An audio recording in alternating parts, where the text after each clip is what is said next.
नमस्कार। Citizens voice show में आप सबका स्वागत है। जैसे कि आप जानते हैं, सिटीजन्स वॉइस शो आपका शो है, पब्लिक का शो है, आवाम की आवाज़ है। इसको जनता तक पहुंचाना आपका भी काम है। कृपया करके लाइक करें, सब्सक्राइब करें, नोटिफिकेशन बटन ऑन करें ताकि ज़्यादा से ज़्यादा वीडियो आप अपने मित्रों, ग्रुप्स और लोगों में शेयर कर सकें। हमारी उम्मीद यही है कि हमारी आवाज़ को, आपकी आवाज़ को, जनता की आवाज़ को आप दूर-दूर तक पहुंचाने का काम करेंगे। आज जो सब्जेक्ट है वो ट्रंप साहब के ऊपर होगा कि ट्रंप क्या अब मोदी साहब को वापस वू करने की कोशिश कर रहे हैं। कल एक विचित्र घटना हुई। परसों ट्रंप साहब ने कहा कि वो आईटी सेक्टर में जो आउटसोर्सिंग कंपनीज भारत से आउटसोर्स कर रही हैं आईटी सर्विसेज, उन पर प्रतिबंध लगा देंगे। और इसकी पुष्टि उनकी जो सरकार है, उनके बैठे हुए लोगों ने भी की। पीटर नवारो कुछ दिन से लगातार हिंदुत्व को लेके, मोदी जी को लेकर तमाम ट्वीट्स कर रहे हैं। एक तरफ तो वो उनको लतिया रहे हैं, दूसरी तरफ अब उनको वो करने की कोशिश कर रहे हैं। और वाइस प्रेसिडेंट का इलेक्शन भी आ रहा है, क्योंकि जगदीप धनखड़ साहब के रिजाइन करने के बाद अब हलचल शुरू हो गई है पॉलिटिकल हलकों में। ऑपोजिशन के पास एक ब्रह्मास्त्र आ गया है जिसके जरिए अब सरकार पर पूरा जोर बनाया जा रहा है। दोनों विषय पर बात करेंगे। आज हमारे साथ एक प्रबुद्ध पैनल है। आलोक तिवारी जी हमारे साथ जुड़े हुए हैं, कानपुर से वरिष्ठ प्रवक्ता हैं। राकेश अचल जी जुड़े हुए हैं, सीनियर जर्नलिस्ट मध्य प्रदेश से। बहुत बहुत स्वागत है आलोक तिवारी जी एंड राकेश अचल जी आपका। कुछ समय में हमारे साथ अजय शुक्ला जी भी जुड़ेंगे। तो आलोक तिवारी जी, मेरा पहला सवाल सीधे सीधे ट्रंप को लेकर आपसे है। नवारो ने सितंबर 7 संडे को ये कहा था एक्स पर कि नई दिल्ली जो ऑयल खरीद रहा है, परचेस कर रहा है, एक लॉन्डर मैट बन के रह गया है क्रेमलिन का। और वो उस वॉर को, यूक्रेन की वॉर को फंड कर रहा है। हालांकि नाटो की सिक्योरिटी तो यूएस प्रोवाइड करता है, तो ये भी कह देना चाहिए कि अमेरिका भी यूक्रेन वॉर को फंड कर रहा है। इस तरीके की बातें करके उन्होंने भारत की जो साख है उसको गिराने की कोशिश करी। उसके बाद स्टीफन मिलर वो हायर किए गए। उन्होंने भी अपना केस वॉशिंगटन में दिया कि भाई देखिए, हम भारत के साथ अच्छे रिलेशंस बना रहे हैं। ट्रंप साहब को वो अपना डोनाल्ड ट्रंप दोस्त कहते हैं। दोस्त तो ऐसे खंजर नहीं भोंकता पीठ के पीछे। तो कल दोस्त ने अपनी दोस्ती निभाने के लिए ये कहा कि डोनाल्ड ट्रंप ने कहा कि मोदी जी मेरे दोस्त हैं और ये हमारे बीच में सब चलता रहता है। और एक तरीके से उन्होंने कहा कि सब कुछ ठीक हो जाएगा। आपको क्या लगता है, ये सारे जो अभी तक पिछले सितंबर जब से शुरू हुआ है महीना, 1 तारीख से 8 तारीख या 7 तारीख तक जो ये घटनाएं हुई हैं, इन घटनाओं के बारे में आपका क्या कहना है? इसके पीछे के कारण क्या है, अंदर के राज क्या है? आलोक तिवारी जी। देखिए, इस मामले पर मुझे मोदी की वो टिप्पणी याद आती है जो उन्होंने डॉक्टर मनमोहन सिंह को देहाती औरत बोला था। और उसके बाद उन्होंने कहा था कि ये मैंने नहीं, ये नवाज शरीफ ने बोला था। लेकिन उसी समय बरखा दत्त ने कहा, क्लैरिफिकेशन दिया कि नहीं, नवाज शरीफ का इंटरव्यू मैंने किया था, नवाज शरीफ ने ऐसी कोई बात नहीं बोली। डॉक्टर मनमोहन सिंह को देहाती औरत बोला था। आज इनकी पोजीशन क्या है? इनकी पोजीशन उस औरत की है जिसके 2 बॉयफ्रेंड हैं, जो समय समय पर एक एक करके इनसे फ्लर्ट कर रहे हैं। यही हकीकत है। ये फ्लर्ट किए जा रहे हैं। ये इतना नाजुक अफेयर है। ट्रंप कहीं नहीं नीचा दिखा रहा है, बिल्कुल नहीं। अपना माल खोटा तो परखैया को कौन दोषा? नीचा तो नरेंद्र मोदी दिखा रहे हैं। नरेंद्र मोदी ने भारत की प्रतिष्ठा को मटिया मेट करके रख दिया। और उनके साथ जो उनके ये भाड़े के जो डिप्लोमेट टेलीविजन चैनल पर बैठते हैं आकर, देखिए, डिप्लोमेसी कहती है कभी चुप रहो तो कभी बोलो। लेकिन एक वक्त आ जाता है जहां केवल कस के बोलना ही ऑप्शन रह जाता है। जब से ट्रंप आ रहा, बेइज्जती तो कर रहा भारत की। India is bad but Modi is my good friend. I have exposed India. What do you mean by saying this? Weather India is a culprit, weather India is a thief? Bharat चोर है जो आपने एक्सपोज किया।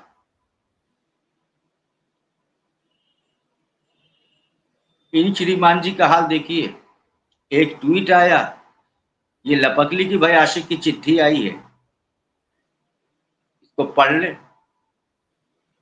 मैं ट्रंप के सकारात्मक नजरिए से बड़ा खुश हूं। क्या सकारात्मक नजरिया था।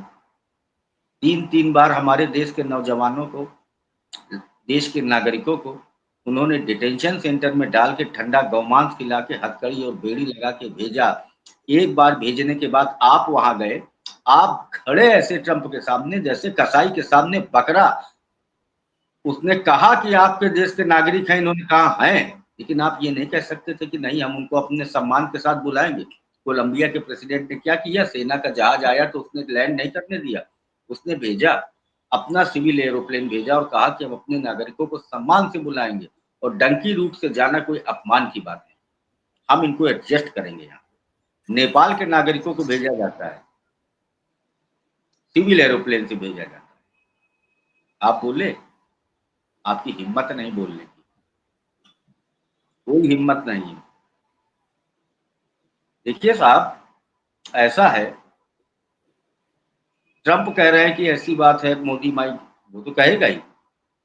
अरे उसने तो भारत की कितनी बड़ी बेइज्जती कर दी, उसकी हिमाकत कैसे पड़ गई कि पाकिस्तान के सेना अध्यक्ष के साथ हमारे प्राइम मिनिस्टर को डिनर पर बुलाने की। ये करेज किसने दी उसको। इंडिया पाकिस्तान को एक फुटिंग पे ले आए नरेंद्र मोदी के समय में अमेरिका। वो कहता है ट्रंप की India and Pakistan are both the great and powerful countries.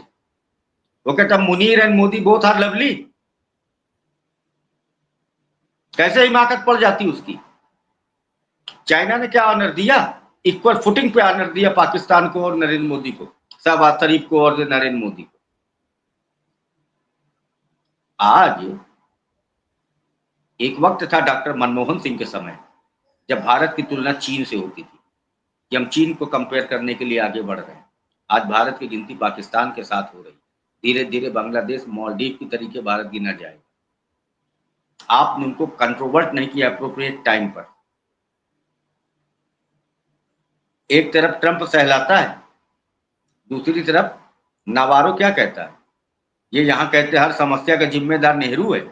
नावारो कहता है भारत में अमेरिका में होने वाली हर समस्या के जिम्मेदार भारत है।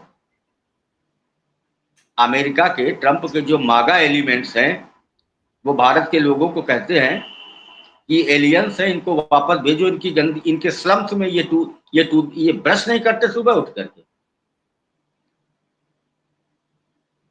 लटकिन कहता है कि 2 महीने के अंदर भारत माफी मांगेगा। आप ट्रेड करने जा रहे हैं और ट्रंप कहता है कि दोस्त who are trying to trade with America are kissing my dash. मैं तो बोल भी नहीं सकता हूं यहां पे। आपके अंदर हिमाकत हुई। आप अमेरिका जाने के पहले आज्ञाकारी बालक के तरीके अमेरिकन सामानों पर टैरिफ कम करके गए। क्यों गए। अमेरिका ने चीन के टैरिफ को होल्ड पर रखा हुआ है। Beggars can't be choosers. China ने कहा कि जो है हमारे पास वक्त नहीं शी जिनपिंग में कि हम तुम्हारी ओथ सेरेमनी में आए। और इन्होंने क्या कहते हैं अपने विदेश मंत्री को 1 हफ्ते बाद डाले रखा कि पीली हल्दी और सुपारी हमें भी मिल जाए कि हम अटेंड कर ले ट्रंप की ओथ सेरेमनी। उसने नहीं बुलाया। आपकी हिम्मत पड़ी। उसने वो जो सिख आतंकवादी वहां पर, उसका क्या नाम है, आत्मजीत जी मुझे गुरुपतवंत बताइए सिंह वो कौन पन्नू, आतंकवादी है। गुरुपतवंत पन्नू। सिंह पन्नू। पन्नू। और पन्नू ने ट्रंप की ओथ सेरेमनी में एंटी इंडिया नारे लगाए। आपकी हिमाकत हुई, हिम्मत हुई आपकी। उल्टा उल्टा अमेरिका उन्होंने आपके उल्टा उन्होंने आपके अजीत डोभाल और आपके रॉ में काम करते हुए विकास यादव और सीधा सीधा गृह मंत्रालय को इंडाइट कर लिया है उस एसईसी में, उसको उस केस में जी, डिस्ट्रिक्ट कोर्ट ने। ट्रंप नहीं नीचा दिखा रहा है, नरेंद्र मोदी नीचा दिखा रहे हैं। हम सब अपमानित बैठे हुए अमेरिका के द्वारा। 145 करोड़ आदमी अपमानित बैठा हुआ है। फर्क है अपमान महसूस करने को ना महसूस करने का। ये जो भाड़े के जो पूर्व डिप्लोमेट आ जाते हैं, इनकी हिम्मत नहीं पड़ती जबान खोलने की। वो श्रीमती गांधी थी, उन्होंने कहा था कि दुनिया के बड़े देश हमें जो है निर्देश देना बंद करें। वो राजीव गांधी तो थे जब 1989 में अमेरिका लेके आया था सुपर 301, जिसमें कहा था बैंकिंग और इंश्योरेंस का सेक्टर आप भारत में हमारे लिए खोल दीजिए वरना हम हैवी टैरिफ लगाएंगे। ब्राजील, जापान, कुछ यूरोपियन कंट्री मान गए थे। भारत अकेला था, क्योंकि बहुत से देश मान गए थे, इसलिए भारत को ग्लोबल सपोर्ट भी नहीं मिल पा रहा था। लेकिन राजीव गांधी डटे रहे, बोले नहीं, हम नहीं खोलेंगे अपना ही इंश्योरेंस सेक्टर आपके लिए। आखिरकार उसको बैक ट्रैक करना पड़ा। अभी मैं दोपहर में राजीव गांधी का इंटरव्यू एक सुन रहा था, जिसमें यह था कि भारत और अमेरिकन रिलेशंस के लिए, तो राजीव गांधी ने कहा कि वो हमारे रिलेशन इस बात पर डिपेंड करते हैं कि वो पाकिस्तान को कितनी मदद करता है, कितनी वेपनरी वो प्रोवाइड करता है। ट्रंप आखिरकार रूस से, भारत से ज्यादा तेल चाइना लेता है, और सन 5 से कितना हैवी इन्वेस्टमेंट चाइना में कर चुका है ट्रंप, अमेरिका सॉरी। ये यूरोपियन यूनियन के कंट्री तो रूस से पेट्रोल ले रहे हैं, गैस ले रहे हैं। बिना रूस की गैस के सर्दी में मर जाएगा यूरोप। क्यों? बिल्कुल क्योंकि ठीक कहा आपने। मैं जी आप कमजोर की लुगाई हैं, आप गांव भर की भौजाई बन गए हैं। भारत की संप्रभुता गिरवी है। हिम्मत नहीं, बिल्कुल मैं नहीं जानता हूं कौन सी बात जो इनको मजबूर कर रखे हैं ट्रंप और शी जिनपिंग के सामने। भारत का मीडिया जो गोदी मीडिया है, वो मीडिया भी नहीं है, वो हेडलाइन मेकर है। वो परेशान है कि कौन सा कैप्शन लगाए कि मोदी की ट्रंप की दोस्ती से चीन टेंशन में, या शी जिन मोदी की दोस्ती से ट्रंप टेंशन में। कौन सी हेडिंग लगाए, भगवान जाने, आधी रात के बाद हेडिंग बदलनी पड़े। तो बिल्कुल आपको बताएं, ये जी सबसे दिक्कत की बात है, इस देश की विदेश नीति को मीडिया ने तय किया है। कई देशों से संबंध खराब कराने का जिम्मेदार ये मीडिया है। ये कमजोर की लुगाई गांव भर की भौजाई बने हुए हैं। That's all। जी जी जी जी आपने उनको जो है एक उपाधि दे दी। पहले तो आपने कहा 2 गर्लफ्रेंड्स, और उसके बाद उनको बता दिया कि लुगाई और भौजाई। तो राकेश अचल जी, ये एक तरीका होता है आसान शब्दों में लोगों को समझाने का। अब जियोपॉलिटिक्स की बात करते हैं। जियोपॉलिटिक्स में सितंबर 1 को मोदी साहब की फोटोग्राफ व्लादिमीर पुतिन और चाइनीज प्रीमियर शी जिनपिंग के साथ आती है शंघाई कॉर्पोरेशन ऑर्गेनाइजेशन की मीटिंग में। सितंबर 5 को ट्रंप साहब डिक्लेयर कर देते हैं कि India and Russia are lost to China. 6 तारीख को अखबार में आ जाता है। और फिर उसको बैक ट्रैक करते हैं 7 तारीख को, 6 तारीख की रात वहां और 7 तारीख की सुबह यहां, आज सुबह, कि Modi ji is a good friend, he just doesn't like what the prime minister is doing at this particular moment. मतलब रिलेशंस इतने पर्सनल हैं कि पूरा देश ताक पे है। 150 करोड़ हमारे, 33 मिलियन उनके। अब क्या पर्सनल रिलेशंस पे देश चलेगा? इन्होंने तो 50% टैरिफ लगा दिया, हमारे एक्सपोर्ट्स का नुकसान हो गया। श्रेम, ज्वेलरी, हमने आपके साथ प्रोग्राम भी किया था इस पे। गारमेंट्स, फार्मास्यूटिकल्स छोड़ रखा है। आईटी सर्विसेज को, आउटसोर्सिंग वालों को कह दिया है कि भैया तुम भी तैयार रहो, आउटसोर्सिंग यहां अलाउड नहीं होगी। तो ट्रंप साहब चाहते क्या है? और ये जियोपॉलिटिक्स में क्या अब इनको ये लग रहा है कि चाइना की तरफ मोदी जी जा रहे हैं तो उनको वापस खींच लो और इतनी आसानी से वो हाथ में भी आ जाएंगे? क्या कमजोरी है मोदी साहब की कि ट्रंप के बुलावे पे बार बार पहुंच जाते हैं कि ठीक है जी, और कोई आधिकारिक बयान का उन्होंने वेट भी नहीं किया, सीधे सीधे ठीक है जी, आपने कह दिया, हमने मान लिया। क्या कहना है आपका? देखिए, अभी वकील साहब ने बड़े आसान शब्दों में सब चीज समझा दी, तो मेरे लिए कहने को कुछ बचता नहीं। मैं इसके लिए दोषी निश्चित तौर पर अमेरिका को नहीं मानता हूँ। क्योंकि देखिए, वही है कि हमारा ही माल खोटा है, हमारा सोना खोटा है, तुम दूसरे को दोष क्यों दें? हमारे नेतृत्व, हम आपने सवाल किया कि क्या व्यक्तिगत रिश्तों पर विदेश नीतियां चलती हैं। असली सवाल ये है कि ये विदेश नीति को जानते हैं क्या?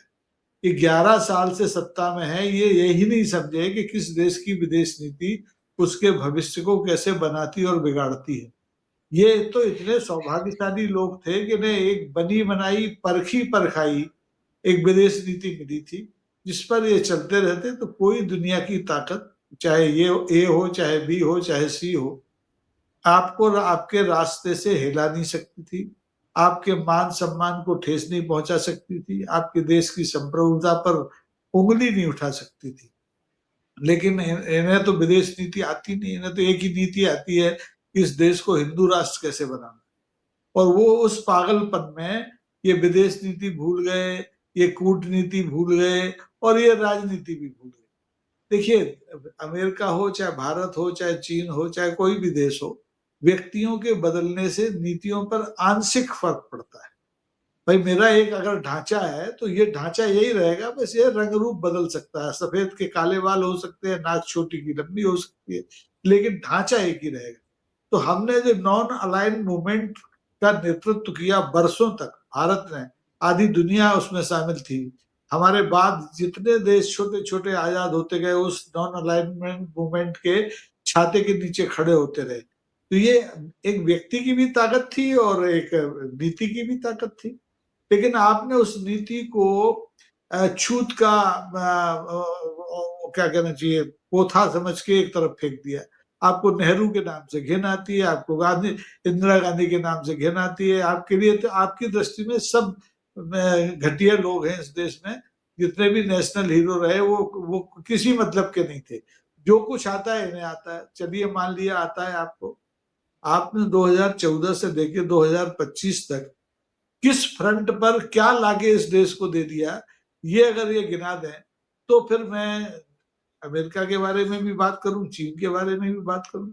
देखिए, चीन हमसे 1 साल बाद आजाद हुआ था और वो चीन आज हमसे बहुत आगे है। हालांकि भारत की स्थितियां भी, हमारे जो भी परिस्थितियां रही हैं, वो चीन से भिन्न थी। चीन 2 टुकड़े नहीं हुआ था, भारत तो 2 टुकड़े हो गया, आधा पाकिस्तान में चला गया, इधर रह गया। इसके बावजूद भारत ने अधोसंरचना विकास के लिए जितनी मेहनत शुरू के दशक में की, उतनी आज 11 साल में इस देश के अधोसंरचना विकास के लिए नहीं की गई। और की गई तो कैसी की गई कि आज पुल बनाओ और पहली बरसात में ढह जाए। आप अंग्रेजों का बनाया हुआ संसद भवन आपको पसंद नहीं है, आप एक नया तिकोना संसद भवन बनाते हैं, पहली बरसात में टपकने लगता है। तो ये तो आपकी जो रीति नीति है उसका मामूली सा एक उदाहरण है। तो इस समय जो मौजूदा परिस्थिति है, वैश्विक परिस्थिति है, उसमें भारत को जितना नीचे देखना पड़ रहा है, उसके लिए हमारा कोई पड़ोसी राष्ट्र जिम्मेदार नहीं है। मैं तिवारी जी की इस बात से बिल्कुल इत्तेफाक रखता हूँ। इसके लिए हमारे नेता जिम्मेदार हैं, जिनको वक्त के साथ चलना नहीं आता, जो अपनी विदेश नीति को बलाए ताक रख के अपनी नीति चला रहे हैं, जो नागपुर वालों ने बना रखी है, जिसमें देश की संप्रभुता, एकता, अखंडता के बारे में सोचा ही नहीं जाता। तो ऐसी जब आप घटिया विदेश नीति लेके चलेंगे, और देखिए जहां तक सवाल है नौकरशाहों के सहारे सरकार चलाने की, तो हर सरकार में नौकरशाह एक महत्वपूर्ण हिस्सा होते हैं, लेकिन आप नौकरशाहों पर डिपेंड नहीं हो सकते। कांग्रेस के जमाने में भी एक नौकरशाह विदेश मंत्री बने, लेकिन उनकी जो विज्ञता थी विदेश नीति के बारे में, विदेशी मामलों के बारे में जो हिकमत अमली से डील करने का जो उनका तजुर्बा था, वो आज के हमारे नौकरशाह विदेश मंत्री का नहीं है। ये अभी कहा ना कि एक निमंत्रण के लिए बेचारा 1 हफ्ते तक डला रहा। इधर चीन गया तो बिना बिना दस्तखत करके रक्षा मंत्री को लौटना पड़ा, विदेश मंत्री को छोड़ो। और जब एससीओ में विदेश मंत्री आपके बगल में होना चाहिए था, तब वो घर में बैठा है, आप वहां बात कर रहे हैं, आपको अंग्रेजी आती है कि रूसी आती है कि चीनी आती, कौन सी भाषा आती है, मैंडोरियन आती है, आपने कौन सी भाषा में राष्ट्राध्यक्षों से संवाद कर लिया। वहां जहां आपको जरूरत है एक आईएएस की, रिटायर्ड आईएएस की, उसको आप छोड़ जाते हो, क्योंकि एको हम। तो सबसे बुरी स्थिति इस समय पूरे आजादी के लेके अभी तक, अब हम 80वें साल में प्रवेश कर गए हैं। पहला दौर है जहां इतनी दुनिया के रंगमंच पर हमारी इतनी भद्द पिट रही है, हर मामले में पिट रही है, और हम बेशर्मी के साथ ट्वीट खेल रहे हैं। वो उधर से कोई सोशल मीडिया पे बोलता है, इधर से कोई सोशल मीडिया पे बोलता है, सामने आके कोई नहीं बोलता। एससीओ की इतनी महत्वपूर्ण बैठक, अगर आप ये मान के ये दावा कर रहे हैं कि हमने एक रणनीति बनाई है, अब टैरिफ का मुकाबला कर लेंगे, तो अरे भाई एससीओ से लौट के आए थे तो दिल्ली में बैठ के प्रेस से बात करते ना, राष्ट्रपति को बताते ना, देश को बताते ना। आप तो अम्मा को लेकर रोने बैठे। तो इससे साफ जाहिर है कि आपके पास कोई विदेश नीति नहीं है। आपके पास राष्ट्र की संप्रभुता, एकता की सुरक्षा करने का कोई औजार नहीं है। आपने घृणावश जो हमारे परीक्षित औजार थे, परीक्षित नीति थी, विदेश नीति थी, उसको रद्दी की टोकरी में फेंक दिया। और आज स्थिति ये है कि आप सिर उठा के चलने की स्थिति में नहीं है दुनिया में। आप ना यहाँ शांति दूत बन पाए, नेहरू जी की बहुत आलोचना करते हैं, लेकिन शांति का कबूतर आपका नहीं उड़ा, ना इजराइल और ईरान के युद्ध में उड़ा, ना रूस और यूक्रेन के युद्ध में उड़ा। और अब तो कबूतर क्या कौवे उड़ रहे हैं भारत की विदेश नीति पर। तो ये बहुत लज्जाजनक स्थिति है। इसके लिए किसी दूसरे को आप आरोपित करें, ये मेरे को लगता है ठीक नहीं है। अभी भी वक्त है, सुधर जाओ, अन्यथा अभी परसों आप देखना, कल की रात है आज और कल की, परसों पता चलेगा कि आपकी घरेलू नीति की क्या हाल है। विदेश नीति तो छोड़ दीजिए, उपराष्ट्रपति के चुनाव में परिणाम आने दीजिए, तब देखिए। जी सर। जी, आपने एक बड़ा इंपॉर्टेंट सब्जेक्ट रेज किया और वो सब्जेक्ट जो है वाइस प्रेसिडेंट इलेक्शंस का है। अजय शुक्ला जी हमें ज्वाइन कर चुके हैं, बहुत बहुत स्वागत है अजय जी आपका। और मैं इनको इसी मुद्दे पे बुलाया आज कि चुनाव वाइस प्रेसिडेंट का है। ऐसा लगता है मोदी शाह ने अपने पैर पे कुल्हाड़ी मार ली। भाई टूटी खाट झुका जाट चल रहा था, चलने देते जब तक चल रहा था। आपने अपना दादागिरी दिखाई, आपने कहा कि भाई हमारी स्कीम है, हम इनको हटा देंगे, क्योंकि ऑपरेशन 37 करने वाले थे गडकरी साहब। इनके खुद के मीडिया चैनल बताते हैं, मुझे ये सब बारे में पता कहां से लगेगा। इनके मीडिया चैनल बताते हैं ऑपरेशन 37 हो रहा था और उसमें जगदीप धनखड़ जी बात कर रहे थे, कह रहे थे भाई नायडू को बुलाओ, उसको बोलो समर्थन वापस ले। और आनंद फानन में जब ये पता लगा शाह साहब को और मोदी साहब को, तो उन्होंने कहा भाई रिजाइन करो, निकलो यहां से, तुम्हारा कोई काम नहीं। अब चक्कर ये पड़ गया है कि ये भूल गए कि ये 240 पे बैठे हैं और सरकार का समर्थन जो है, वो जिसको कहते हैं कि उनके क्रचेस जो हैं, वो जनता दल यूनाइटेड है, जहां बिहार इलेक्शन है, नायडू साहब हैं, जयंत चौधरी भी खफा चल रहे हैं, चिराग पासवान भी खुश नहीं है, पवन कल्याण भी इधर उधर हो सकते हैं।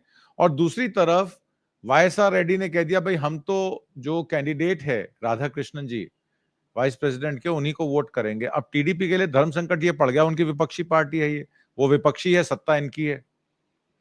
नारा नायडू साहब अमित शाह से मिले, अब उनके पुत्र को राज्याभिषेक किया जा रहा है, उनको सीएम बनाने की तैयारी है। तो अजय शुक्ला जी, सीधा सीधा सवाल, ये वाइस प्रेसिडेंट का इलेक्शन क्या फंस गया पेचा? और दूसरा, नायडू साहब सेंटर आने की तैयारी में है, आपके पास क्या सूचना है? निश्चित रूप से देखिए, मैं ये समझ सकता हूं कि नायडू साहब अपने बेटे के लिए तैयारी कर रहे हैं कि उसे सीएम बना दिया जाए और वो खुद दिल्ली आ जाएं और दिल्ली में अहम भूमिका में हो।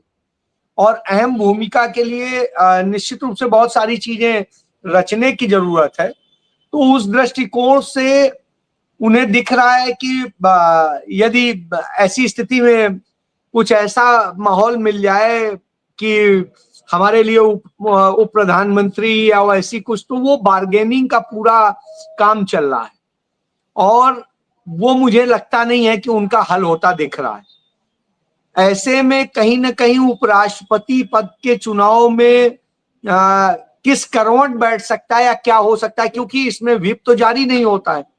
तो ऐसे में खेल तो निश्चित रूप से कुछ भी हो सकता है और वो जो डिमांड्स कर रहे हैं उसके पीछे बहुत सारी वजह है।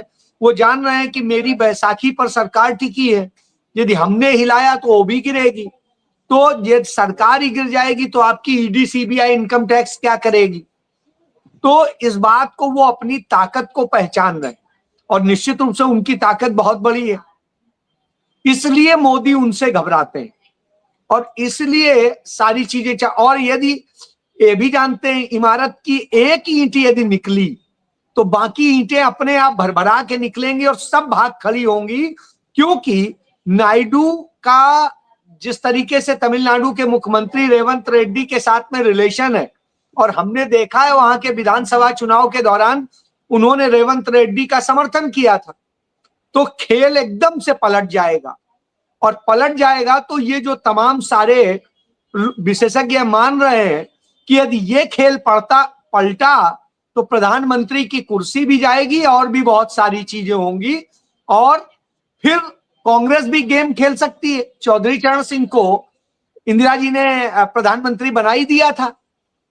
तो कुछ भी खेल हो सकता है, इसलिए घबराहट है। और मुझे लगता है ये राष्ट्रपति उपराष्ट्रपति का चुनाव का डिसीजन लेकर के एन वक्त पे ऐसा जो हुआ है, इसमें कहीं पर भी फायदे में तो नजर नहीं आ रहे। मोदी की आज कमजोरी इसी से नजर आई जब उन्होंने आज सांसदों का बैठक बुलाई और उसमें अपने आप को, जिन्होंने खुद ही जीएसटी लगाया था, इस देश में इंपोज किया रात को 12 बजे यह कह के कि अरे ये नई आजादी है, और जिस आजादी का जिक्र किया वो आजादी 8 साल भी नहीं टिक पाई और उस आजादी से भाग लिए। और वही मानना पड़ा जो राहुल गांधी कहते आ रहे थे पिछले 8 साल से। अंततः जब वहां आना पड़ा तो आप समझिए सरेंडर यहां हो गया। और उसके बाद दूसरा सरेंडर, अपने ही सांसदों से अपने आप को सम्मानित करा रहे हैं कि हाँ हमने जीएसटी बड़ा भारी रिफॉर्म कर दिया। अरे रिफॉर्म क्या कर दिया, आप ही ने ला दी और आप ही उसमें कह रहे हो ये। तो रिफॉर्म तो असल में जीएसटी काउंसिल ने किया है, उस काउंसिल में आपका कोई मतलब नहीं है। रही बात दूसरी कि इन सब के बाद वो डिनर रख रहे थे, लेकिन आनंद फानन में डिनर कैंसिल किया गया। आप इसको समझिए क्यों? क्योंकि वो कानाफूसी होने लगी और अब पहली बार नरेंद्र मोदी पीछे बैठ रहे हैं ये खुश करने के लिए सांसदों को कि नहीं नहीं हम तो बस ठीक है आपके वो हैं। तो ये सारे जो नैरेटिव वो सेट करने की कोशिश कर रहे हैं वो सामने आ गया है। अब वो हिले हुए, और राहुल गांधी ने जो वोट चोर गद्दी छोड़ का नारा दिया है वो पूरे देश में गूंज रहा है और उसकी पूरी इंफॉर्मेशन वर्ल्ड को है।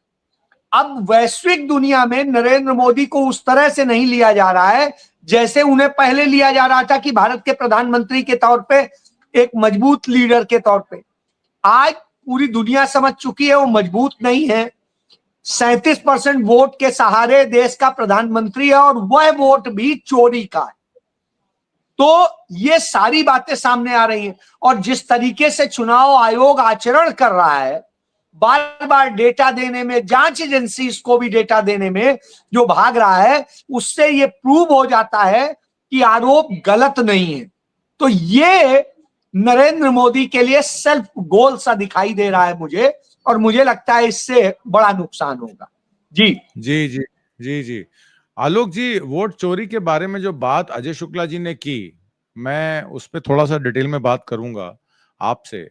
इंडियन नेशनल कांग्रेस ने महाराष्ट्र इलेक्शन के अपने काडर को एक लिंक यूट्यूब डॉक्यूमेंट्री का, जिसमें how the MH 2024 election was stolen, एक यूट्यूब वीडियो बनाया जो वो SMS के जरिए अपने काडर को भेजना चाहते थे। उन्होंने TRI में एप्लीकेशन भी दी, telecom regulatory authority of India.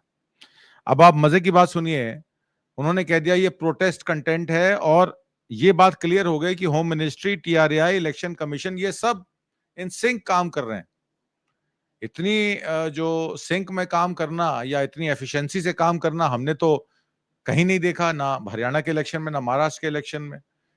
तो ये क्या टेल साइन है कि महाराष्ट्र इलेक्शन फ्रॉड में जिस तरीके से, हरियाणा इलेक्शन में जिस तरीके से फ्रॉड किया गया, वोटर बढ़ाए गए, 17 लाख वहां, 40 लाख वहां, और अब 89 लाख वोटर की लिस्ट बिहार में दे दी गई है। हमारे सीसी महोदय तो कह रहे हैं कि अभी ऑल इंडिया SIR होगी, और CEOs जो उनके चीफ इलेक्शन ऑफिसर्स हैं स्टेट्स के, उनके साथ मीटिंग होगी। CMs के साथ मिलने की कोई तैयारी नहीं। तो पॉलिटिकल जो रिलेशंस हैं सेंटर स्टेट के, वो तो बिल्कुल खत्म कर दिए गए। ब्यूरोक्रेट्स के हाथ में सत्ता दे दी गई कि ब्यूरोक्रेट्स डिसाइड करेंगे क्या होगा क्या नहीं होगा। तो ये जो सेकंड फिडल बना दिया है स्टेट गवर्नमेंट्स को, इसका कितना खामियाजा भारत भुगतेगा, क्या अंदाजा है आपका?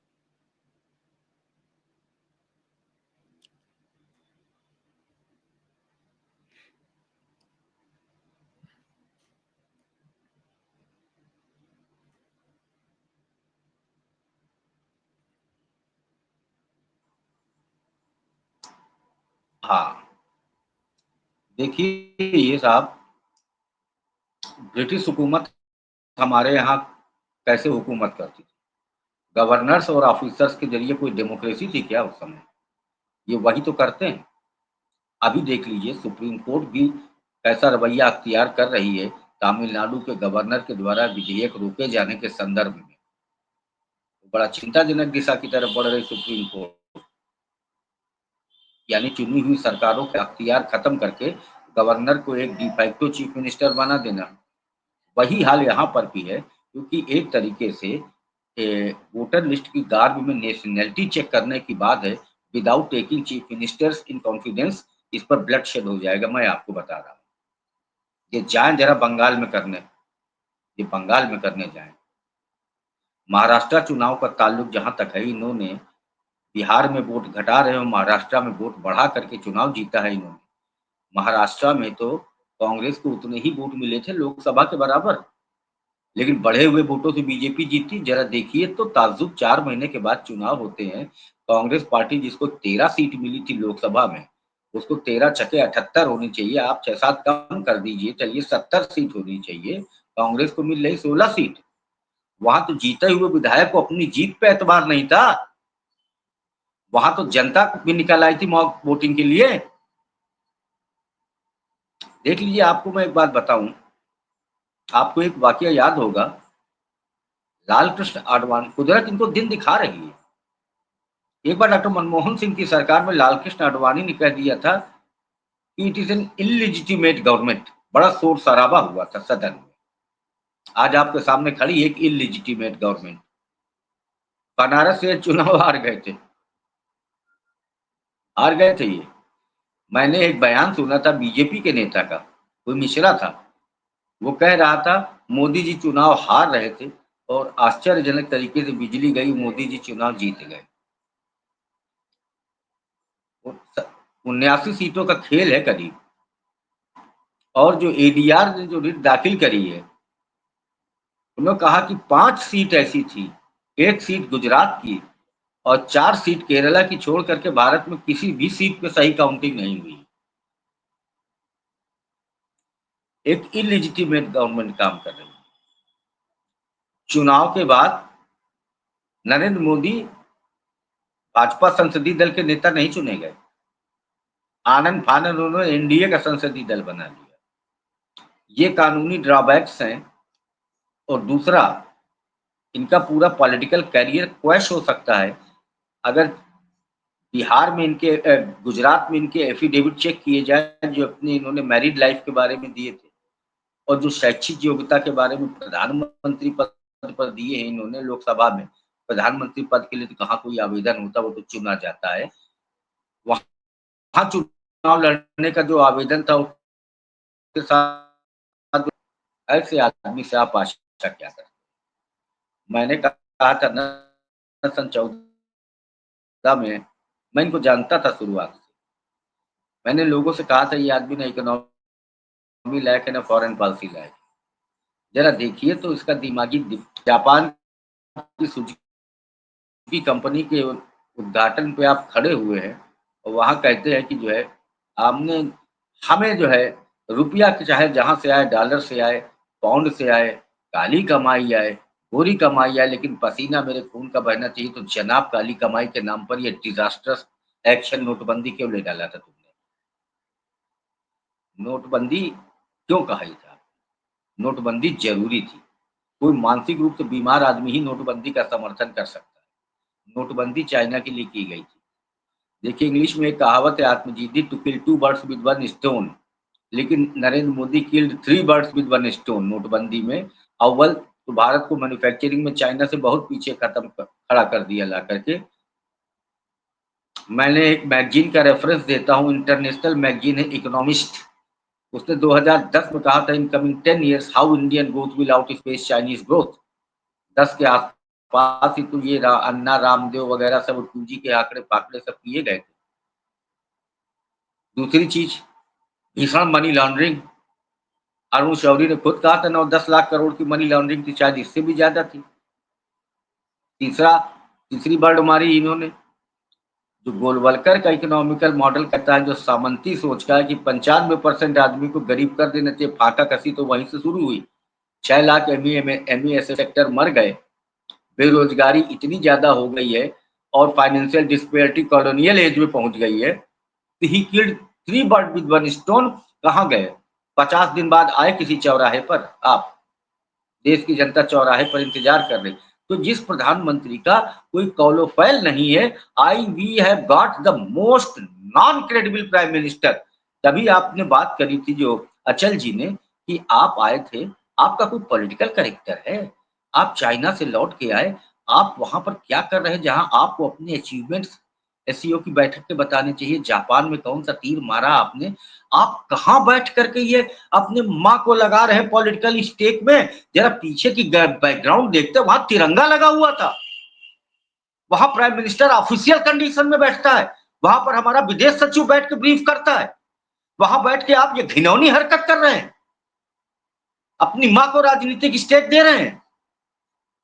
क्या उम्मीद करते हैं आप इनसे सिवाय विनाश की?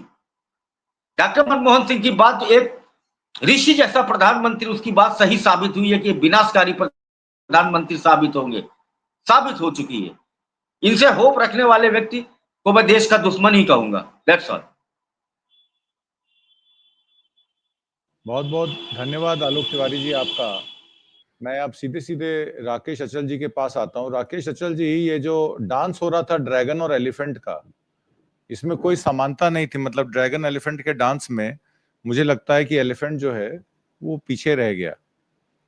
और डिप्लोमेसी का काम डिप्लोमेट्स ही करते हैं। हमारी फॉरेन सर्विस है, हमारे विदेश नीति है, हमारे कई सारी ऑर्गेनाइजेशंस हैं जो थिंकिंग ऑर्गेनाइजेशंस हैं जो लग के काम करती हैं।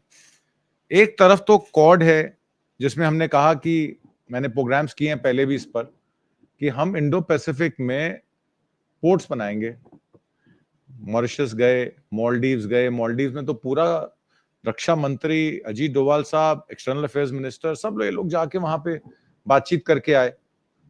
हम मिडिल ईस्ट यूरोपियन कॉरिडोर बना रहे थे बीआरआई के पैरेलल।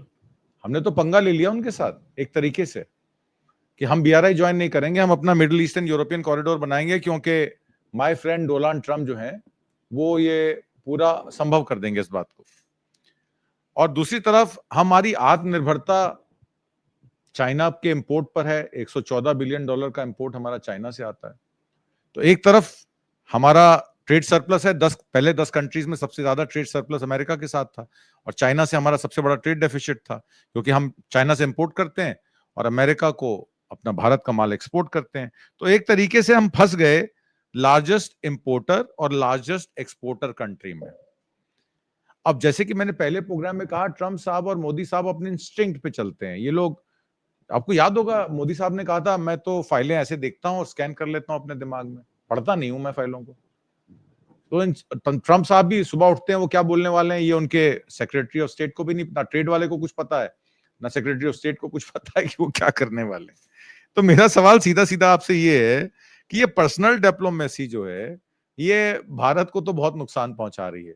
क्या ये फिर से एडवाइस जो है फॉरेन सर्विस की और सीजन डिप्लोमेट्स की मोदी जी को ले लेनी चाहिए, या अभी इंस्टिंक्ट पे चलेगा काम, चौके छक्के लगेंगे अभी? और तो देखिए, अभी परसों नरसों की ही बात है, देश के पूर्व केंद्रीय मानव संसाधन मंत्री, भारतीय जनता पार्टी के एक बड़े वरिष्ठ नेता हैं जिन्हें मार्गदर्शक मंडल में धकेल दिया गया, डॉक्टर मुरली मनोहर जोशी। उन्होंने सुझाव दिया, उन्होंने एडवाइस किया है मोदी सरकार को और आरएसएस को कि इन्हें अमर्त्य सेन जैसे लोग इस हिंदुस्तान में बैठे, उनसे पूछ लेना चाहिए। वो भले ही वामपंथी हो, इससे मतलब नहीं है, लेकिन जब देश की आर्थिक दशा गड़बड़ा रही है आपके गलत प्रयोगों से, तो इनसे संवाद करना चाहिए। रघुराम राजन जैसे लोग बैठे हैं जो बता सकते हैं कि आप इस आफत से, इस संकट से, इस अंधेरे से कैसे बाहर आ सकते हैं। लेकिन ये है कि साहब वो है ना, हमारे कहते हैं कि बंदर के हाथ में आपने उस तरह दे दिया है, तो वो तो जैसे हजामत बनाए वैसे बनाएगा। और पयंपा नाम भुजंगा नाम केवलम निष्प्रधनम, ये तो हम लोग बचपन से सुनते आ रहे हैं। तो आप किसी को एडवाइस दें और ये मान जाए, ये संभव नहीं है। ये विनाश के रास्ते पर चल पड़ने वाले लोग हैं, चल पड़े हैं, और इनका जो अर्थशास्त्र है केवल ये समझते हैं, दुनिया नहीं समझती। ये आत्मनिर्भरता का नारा दे रहा है। अभी मुझे हंसी आ रही थी, परसों की बात है, केंद्रीय कृषि मंत्री अपने गृह क्षेत्र में गणेश जी का वो विसर्जन हो रहा था। शिवराज सिंह चौहान मध्य प्रदेश में 20-22 साल मुख्यमंत्री रहे, वो भजन गा रहे थे, शंकर बोले स्वदेशी, गणेश बोले स्वदेशी, माता जी बोली स्वदेशी। अब ये भगवानों से स्वदेशी बुलवा रहे हैं, और स्वदेशी पे क्या काम करना था वो इन्होंने 11 साल में नहीं किया। स्वदेशी का मूल सिद्धांत आपको गांधीवाद से शुरू करना होता है, और गांधी आपके दुश्मन है। गांधी से आप बात करना नहीं चाहते, गांधी की बात नहीं करना चाहते, नेहरू की बात नहीं करना चाहते, और स्वदेशी की बात करना चाहते हैं। तो जो डेफिसिट की आप बात कर रहे हैं तो और बढ़ना है। आप इधर स्वदेशी का नारा देते हैं लाल किले की प्राचीर से, उधर जाके एक दरवाजा और खिड़की और जो आपका खंदक है सब खोल के आ जाते कि आ जाइए इस रास्ते से भर दीजिए हमारा बाजार। दिवाली पे और नवदुर्गा पर आपने जीएसटी में छूट देके कहा आपने बहुत बड़ा उपहार दिया है। बात तो तब होती कि आप कहते कि दिवाली पर और नवदुर्गा पर इस देश में कोई चीनी झालर नहीं बिकेगी, कोई छोटी आंख का गणेश नहीं बिकेगा। ये तो आपने नहीं कहा। आप तो एससीओ की बैठक में जाके और गले से मिलके आए कि भैया भेजो यार जो कुछ बनाना है, हम तो कुछ नहीं बनाएंगे, हम खरीदेंगे, हम बेचेंगे नहीं कुछ। जब आपके पास कुछ है ही नहीं, आपने जो देश की बुनियादी ताकत थी, घरेलू उद्योग की, लघु उद्योग की, मझोले उद्योग की, ये सब तोड़ के खत्म कर दी। अभी वकील साहब चले गए, वो बता रहे थे 6 लाख मध्यम और लघु उद्योग ठप हो गए हैं, और ये लगातार सिलसिला जारी है। मुश्किल तो ये होता है कि आदमी आंख के होते हुए अंधा हो जाए तो बात है, वो बिना आंख के होते हुए भी अंधा हो जाए तब तो चलता है, ठीक है बेचारा जन्म से सूरदास है। लेकिन आंख होते हुए भी उसको कुछ ना दिखाई दे तब बड़ी चिढ़ आती है और बड़ी लज्जा भी आती है। ये मतलब 40-45 साल का जो मेरा अपना तजुर्बा है उसमें मैंने ऐसा प्रधानमंत्री नहीं देखा। मैंने 4 महीने के प्रधानमंत्री भी देखे, मैंने 7 महीने के प्रधानमंत्री भी देखे, मैंने 1 साल का प्रधानमंत्री भी देखा, लेकिन इतना बचकाना प्रधानमंत्री मेरे जीवन में तो नहीं आया। भारत की 140 करोड़ जनता के जीवन में से शायद ही कोई ऐसा प्रधानमंत्री गुजरा हो जो कहे खेत की और सुने खलियान की। तो ये सत्यानाश रोकने का एक ही तरीका है कि पहले वोट चोर गद्दी छोड़ के नारे को पूरा देश अपना समर्थन दे और 2029 का इंतजार न करे। परसों मौका है इस सरकार को जमीन दिखाने का, उसका इस्तेमाल करे तो बेहतर है। जी, बिल्कुल ठीक समझ किया आपने। मैं अजय जी आखिर में आपके पास आता हूं। वोट चोरी की बात अजय शुक्ला जी ने, अपना राकेश अचल जी ने की। मई 2023 में कर्नाटक इलेक्शन से पहले कांग्रेस ने एक्सपोज किया था कि मैसिव डिलीशन वोटर्स हुए हैं कॉन्स्टिट्यूंसी में। एक अलंद करके कॉन्स्टिट्यूंसी थी, हजारों वोटरों को वहां से सोफिस्टिकेटेड ऑपरेशन से उनके फॉर्म 7 एप्लीकेशन के द्वारा उनको डिलीट किया गया बगैर उनकी नॉलेज के। फरवरी 2023 में केस फाइल हुआ। प्रोब रिवील करती है कि 5,994 फोर्ज्ड एप्लीकेशन, क्लियर एविडेंस कि उनको अटेम्प्ट किया गया वोटर फ्रॉड करने का। कांग्रेस की सरकार ने सीआईडी प्रोब ऑर्डर की टू कैच द कल्प्रिट्स। यहां पे ट्विस्ट आता है, इलेक्शन कमीशन ऑफ इंडिया ने पहले शेयर किया था पार्ट ऑफ द डॉक्यूमेंट्स जिसमें फॉर्जरी पकड़ी जाए, कौन लोग थे जिन्होंने फॉर्म 7 भरवाया, और उसके बाद उन्होंने उसको रोक दिया, सूचना को देने से मना कर दिया या रोक दिया या बंद कर दिया। अब आप एक बात बताइए, जो वोट चोरी पकड़वाने में मददगार साबित नहीं हो रहा है, चुनाव आयोग भारतीय जनता पार्टी का माउथपीस बन गया है, तो अब आप उन पे ट्रस्ट कैसे करेंगे? ऑपोजिशन पार्टीज यही कह रही हैं कि वोट चोरी खुद चुनाव आयोग करा रहा है। बिल्कुल, देखिए अमरजीत जी, इसमें आप एक चीज देख लीजिए, ये बहुत बड़ा सवाल है कि आपको एक चीज आपको याद होगी, पुराने जो चीफ इलेक्शन कमिश्नर थे उन्होंने एक चीज प्रेस कॉन्फ्रेंस में कही थी, हमारे एक ही मंत्र है, पारदर्शिता, पारदर्शिता और पारदर्शिता। साहब अब तो सिर्फ पर्दा, पर्दा और पर्दा, पारदर्शिता कहां है? हम नहीं कह रहे हैं कि आप जितनी इन्वेस्टिगेटिंग एजेंसी आपसे मांग रही है, लीगल एजेंसी है, वो तो आपको डॉक्यूमेंट देना पड़ेगा, आप बात दे रहे हैं, लेकिन आप उसके बावजूद नहीं दे रहे हैं, तो ये आपका मैलाफाइडे एंड इंटेंशन को प्रूव करता है। तो स्वाभाविक सी बात है, जिस तरह की सिचुएशन है, जब इतना बड़ा घोटाला सामने आ रहा है और उसके बाद आप उसके डॉक्यूमेंट्स नहीं दे रहे हैं, तो आप खुद प्रूव कर रहे हैं। और पहले आपको तकलीफ नहीं थी, जब आपके लोग फंसने लग गए, आपने देखा, तो आप ये कर रहे हैं।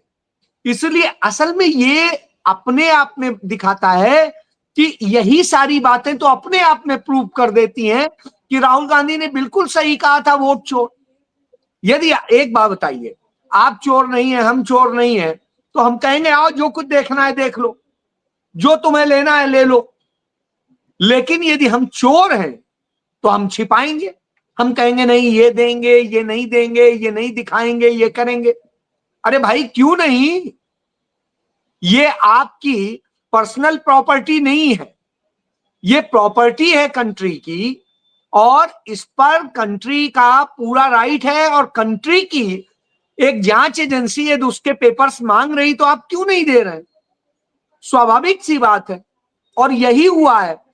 मैं यही कह रहा हूं कि चुनाव आयोग खुद ही ऐसी हरकतें बार बार कर रहा है कि वो अपने आप को नंगा कर देता है कि वही चोर है, वही वो है।